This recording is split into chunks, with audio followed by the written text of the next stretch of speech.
جہاں تک بات ہے ان پڑھے لکھے حضرات کی یہ طلبہ ہے، ان کا تو مشغلہ ہی یہی ہے، انہیں تو معلوم ہے کہ اللہ رب العزت نے پیغمبری کا سلسلہ محمد رسول اللہ پہ ختم فرما دیا، اور یہ خیر جو چلی آ رہی تھی پیغمبروں کی یہ یہاں پر آ کر کے روک دی۔ اب سوال یہ پیدا ہوتا ہے کہ پیغمبروں کو روکنے کے معنی کیا یہ سمجھے جائیں کہ پیغمبروں والا کام بھی روک دیا جائے گا؟ فرمایا نہ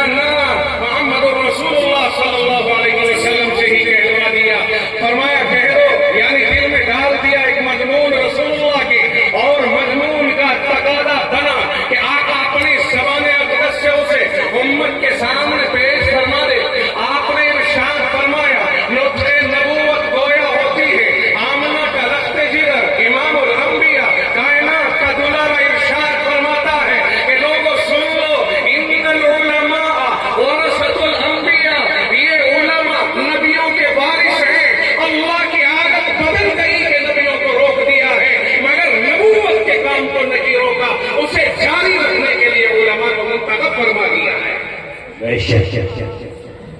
میں بہت فائدہ کے بات کہنا چاہتا ہوں کہ آج بہت سارے لوگ کلمہ پڑھنے والے، مسلمان کہلانے والے، انہیں علماء کی مذاق اڑانے کا مشغلہ ملا ہوا ہے، وہ مولویوں کی مذاق اڑاتے ہیں۔ خوب اچھی طرح یاد رکھے وہ شخص اور یاد رکھے وہ افراد جو علماء کی توہین کا کام کرتے ہیں، علماء کا مذاق اڑانے کا کام کرتے ہیں، چاہے وہ دنیا کا کتنا ہی بڑا آدمی ہو، کتنا ہی دولت مند ہو، کتنا ہی لوگوں میں پاس اور کون ہو، یاد رکھیے جو علماء کا مذاق اڑائے گا وہ کھلا دین کا باغی اور دشمن کہلائے گا۔ میں بہت بے باک لفظوں میں آپ تک پہنچا رہا ہوں۔ اگر کوئی مسلمان خود ڈاکے لوگوں، کوئی مسلمان منگلے کے لوگوں، کوئی مسلمان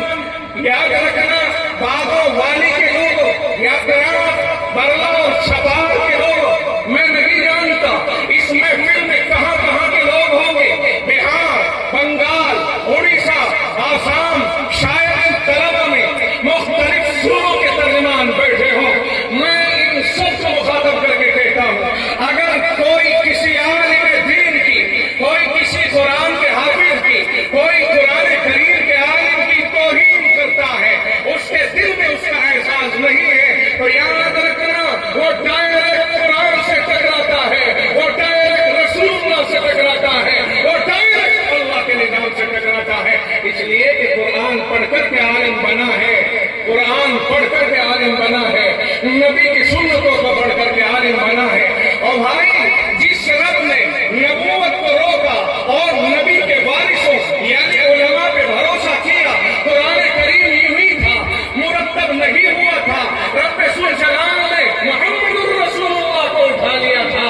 آپ پردہ فرما گئے دنیا سے، قرآن کریم کو نبی کے وارثوں میں جمع کیا ہے۔ اگر نبی کے وارثوں پر تنقید کی جائے گی، قرآن کریم کے اوپر سے اعتماد اٹھانا لازم آئے گا۔ قرآن محمد رسول اللہ صلی اللہ علیہ وسلم پر نازل ہوا،